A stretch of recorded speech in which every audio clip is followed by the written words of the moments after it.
how do we turn suffering into purpose and into our strength? You went through a 10-year period of your life where you were dealing with intense depression, and there wasn't a solution for you, or you felt invalidated on skills and solutions that could help you solve the suffering and depressed thoughts you were feeling. And it sounds to me like that's why you went into psychology, to see how can I heal and transform this, how can I understand my own mind, right? So I don't suffer anymore. And you shared with me also that you just went through an experience where you overcame breast cancer in the last year ago. Yeah, it was exactly. I finished radiation last February. What was that like for you, the whole experience? It was like one nightmare after another. Really? Oh, it's so hard. I continued to see, so here's the thing, is that I figured out, even though I kind of went into this field to like figure out how to treat myself, it very much became a survival mechanism for me. Like relieving suffering in others. It's just it just sings to me. That felt like purpose. It is my purpose. And so I remember being in the doctor's office, and she says like, well, you need to take off at least 4 months for chemo. And the thought that I had was like, I'm afraid that will kill me. Like Really? Yeah, I was afraid I would get depressed again. You mean you not being in service at that time? Just being in chemo and just sitting in my bed, like waiting for this to be over, was not going to bring you enough joy or purpose. Meaning, yeah. Meaning. This is the only way I know how to deal with suffering, is to use it. Yes. And I really, I believe, and most people do, that energy is neither created nor destroyed. And that energy that comes from suffering, it will either eat you up or you use it as fuel to move you towards your values or improve the world in some way. And if we are living in suffering, sadness, or depression, and we do not move into action and use it, what will happen to us? You will just suffer exponentially more. It's such a clear one-to-one in my head, and not just through my personal experience, but with folks I've worked with. Like as soon as you start finding a way to pay that forward, it just transforms the experience. I mean, what I went through was dark, and I can sit here today and say that I am glad I went through it. And I knew... Really? Oh, yeah. Oh, my God. Why? You glad you went through breast cancer? I'm close. I'm not there yet with the breast cancer, the depression for sure. The 10 years of depression. Yeah. Why are you glad you went through it? I genuinely believed it saved at least one life. That those moments when I do share with folks, and I do, because I work with folks who are often very suicidal, it is often the turning point in therapy. And I don't open with that. I mean, to be fair, like it's something I keep kind of close to the chest.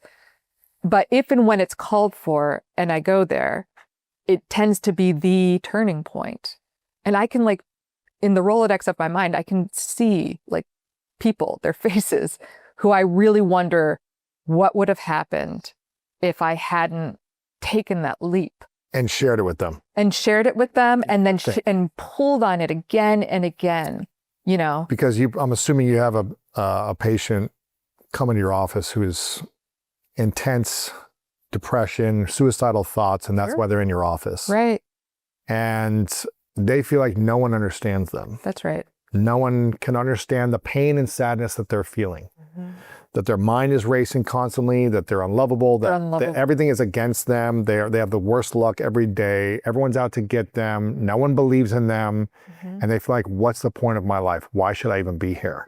And I want to hurt myself. And I feel like that's the only way to create relief. It's either numbing, alcohol, addiction. That's the only way to manage the pain and the sadness. That's right. Or that's not even doing it. So I might as well, why am I even here? Yeah. And that is the point when a lot of people come to me and I have to we need to have a strong enough alliance that at least for a little bit, I'm a reason not to. Okay. And so that needs to be a very real connection between equals. And I'm not making a codependent or a dependent relationship here. That is a short-lived thing, but I need to keep them alive so that we can do the skills training and, help them build a life worth living. All right.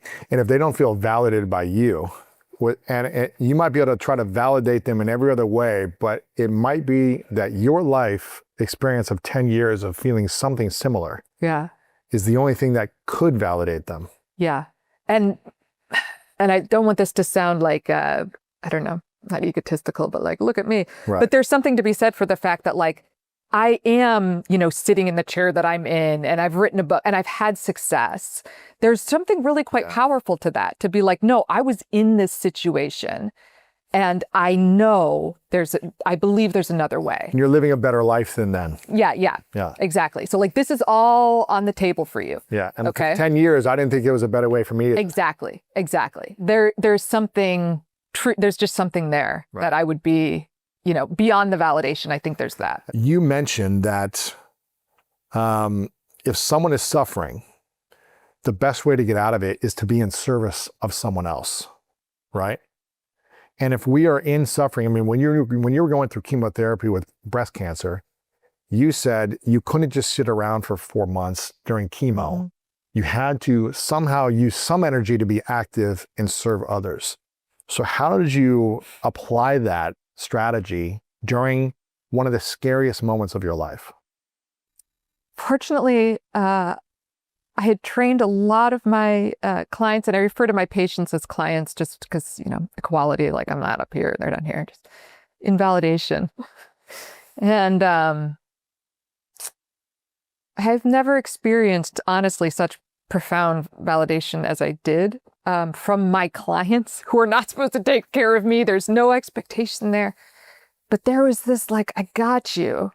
And man, you're showing up for me in all this. Wow. Like, hell yeah. And you like lost your hair, everything? Just everything. I remember I was in the hospital. I was towards the end of the chemotherapy. I'd had this really bad infection from a bad needle. And it was going towards these expanders that I had after the mastectomy. Oh. And the doctor says, this infection is not clearing up. They've got me on 24-hour antibiotics. And he says, if this goes to the expanders, it'll kill you. Oh my gosh. If I do surgery with your white blood cell count this low, it could kill you. But I can't go. We can only give this a couple more days, and then I've got to go in because it's going to get to it'll reach the expanders.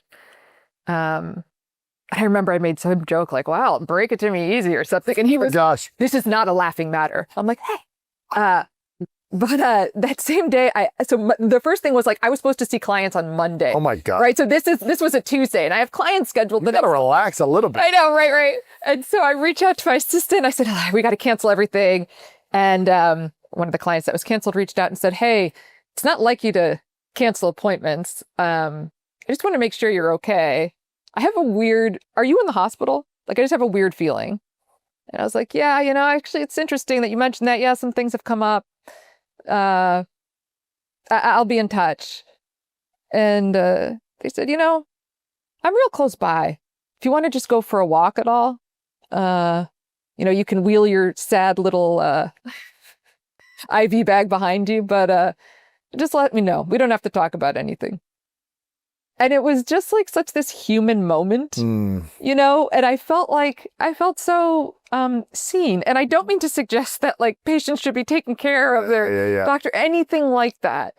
It was just that like cancer brought down so many of the walls that I'd been keeping up, right? About like, I'm here, you're there, and just, I really did feel carried in some ways by the people I had served. Wow. Thank you for watching this video. If you want more inspiring clips like this, make sure to click right here to subscribe and click right here to watch that next video that is specific to support you in your life.